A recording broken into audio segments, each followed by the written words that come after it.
What's going on, everybody? Mike McIntyre here from All Things Sports, bringing you another brand new video. I've had some success with some of my bike reviews, so let's get into another cycling video. Let's go.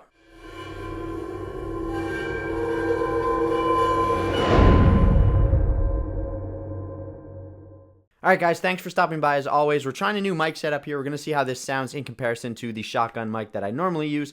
But other than that, you guys know the drill. Thanks for stopping by the channel. Please hit that like button. Please hit the subscribe button. Please hit the bell notification. All of that is a huge, huge help. It really helps drive the channel, and we're trying to get this thing bigger. So please take care of that now, and let's get right into this video. So I've done a couple of bike review videos as of late, and to be honest, I've got a lot of questions about them, and they've done quite well. I've really gotten into cycling over the last little while. I feel like I really understand the fit, at least with my particular bike and some of the ones I've ridden. So I've had a few questions on the Emonda SL5 that I've reviewed and my Domani AL3. I have a little bit of experience riding both aluminum and carbon and an old 1979 frame, to be honest, and we might do a video about that. So I have a little bit of experience about different components, different frame materials, and how they ride and how they feel, and a little bit about fit as well.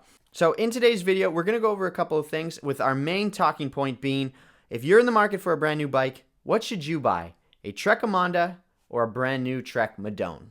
So the first thing that you need to understand is what these two bikes are designed to do. What are their primary characteristics? The Madone is really that aero bike designed to kind of kill the flats and really ride at speed and hold that speed. The Emonda for the longest time was really Trek's climbing bike. A little bit lighter, a little bit more sort of tailored to those punchy climbs and that climbing stage and all of that kind of stuff. But in the last couple of years, aerodynamics and lightness has really kind of merged into one. We see that very, very often now, where brands are capable of producing an aero bike that is not only fast, but also very lightweight. You look at brands like Specialized, they've completely got rid of their aero bike, the Venge. That is no longer offered. They just combined all the technology that was available with the Venge, and they put it into their Tarmac, which was originally their climbing bike, and now you have an all-in-one. We see it with Pinarello. Pinarello only offers the Dogma. It's both aerodynamic, and now with this latest frame, extremely light as well. So that's kind of the two characteristics. Those are the two kind of designs with each bike. Now, because of all the technology being passed over from the aero frames into climbing frames nowadays, it does beg the question on whether or not brands need to offer an aero frame or not. That's going to be a question for another video, but I just wanted you to understand what the main differences are between these two frames. So, if we look at the Madone, it's definitely chunkier. It's got these big, fat tube shapes, camtail designs. It really is all about aerodynamics. We have this one-piece bar and stem on the SLR models. Very cool looking integrated handlebar and stem with the cockpit area. They come with deep dish wheels, and you really are just trying to go as fast as possible. You see this big chunky seat tube that's very thin but quite wide. If you look at the Emonda, it's a little less aggressive in terms of its aerodynamic shapes. However, we can still see the design coming through on the fork, on the down tube. All of these things are new on this 2022 frame, and we can see that it's definitely pulled some sort of design language from the Madone and put it into the Emonda. The other thing that we see mainly in 2022 on higher end frames is internal cable routing. This is said to save a few watts, be a little bit more aerodynamic, just be a little bit more efficient in terms of cutting through the air. And this is something that I'm personally a big fan of because I like how it looks. I like how clean it is without having all these external hoses and wiring and cables going from the handlebars down to the gears and to the brakes. So I'm a fan of how it looks. I know there is the mechanic standpoint of it being a little bit more difficult to work on, but in all honesty, in my opinion, again, this is my opinion, it's worth the trade-off every time. And then the other thing that will really, really affect your decision is fit. Now, this is where it gets interesting. If we compare a size 52 frame, because I ride a 52 frame, so I'm just using this as the example, but it doesn't really matter what size you choose. I'm looking at a 2022 Emonda SL5, which is the video I reviewed, so if you're interested, you can click this link up here and check the video out. We're going to look at an SL5 Emonda and a Madone SL6, and I just chose these two because the components are roughly the same. One's running 105 and the other one's running mechanical Ultegra. So we're roughly at the same kind of componentry level, and we're comparing the second tier frames from Trek. So both of them are the SL. You can go up a frame and get the SLR, but then you're at roughly double the price and you're into electronic group sets and all of that. If we look at the size 52 frame and we look at all of the measurements across the frame, we look at its geometry, You might be surprised to see that they're the exact same. They are the exact same measurements for every single thing. If we look at stack, both bikes have a stack height of 533 millimeters in a 52 frame. Both bikes have a reach of 383. So if you were the type of person that was always a little bit concerned about going for an aero bike because you didn't want to be too low and too reached and too long, all of these things kind of make your decision a little bit easier, because if you can fit onto one bike, you can fit onto the other. We have a stack and reach ratio of 1.39.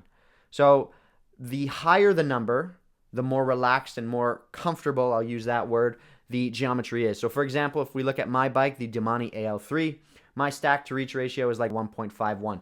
So it's a bigger number than 1.39. 1.39 is actually fairly aggressive. Now, if you adjust a couple of things, you can always play with the handlebars, you can always play with the stem, right? You can always get the bike to fit you, assuming you know what you're getting into. But again, that's another video. I don't really want to go about that. Let's say you're stuck on the Emonda and the Madone, and you were just concerned about fit. This answers it right here. Everything is the exact same size. Stack, reach, top tube length is 534 in a 52 frame. We have the seat tube length, 583. We have the head tube angle. You can see that's the same measurement. We can see the bottom bracket drop is at 72 millimeters. We can see the bottom bracket height.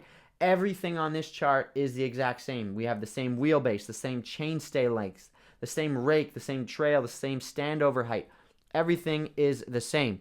So in terms of fit, they're going to be the same, right? Now the feel that you get could be slightly different because of the way the frames are designed. We have a much chunkier kind of frame on the Madone compared to the Emonda. This is where it could get a little bit confusing. They are the exact same geometry. How are you going to decide which one you're going to go for? Now, part of it will depend on looks. Which one do you like the look of better? I think that's always important. Part of it's going to depend on where you live and what kind of terrain you ride. If it's solely flat and you never, ever, ever climb, well then maybe you should go for the Madone. It's relatively lightweight, granted not as light as the Emonda, but it's going to just give you that performance where cutting through the air is really, really key. And generally the aero bike will hold that speed a little bit easier. So you might have to work a little bit harder to hold, say, 35 kilometers an hour on an Emonda compared to a Madone. Just trying to make that a little bit more clear. So where you live might come into the decision-making process. The other thing that I think will come into it is whether or not you think that the climbing bike, with all of these aerodynamic advantages, and you can see the tech crossing over to the other, maybe you're one of these early adopters, maybe you think a little bit more progressively, and maybe you start to think that we don't necessarily need a category of aerodynamic bikes. Maybe an all-in-one is the way to go.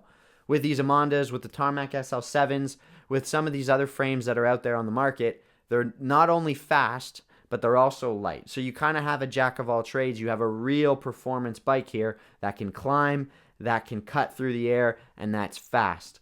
I hope that wraps this video up. I hope it helped you guys out. This was a comparison between the Emonda and the Madone. I'm Mike McIntyre, signing off for now. Let me know what you guys think.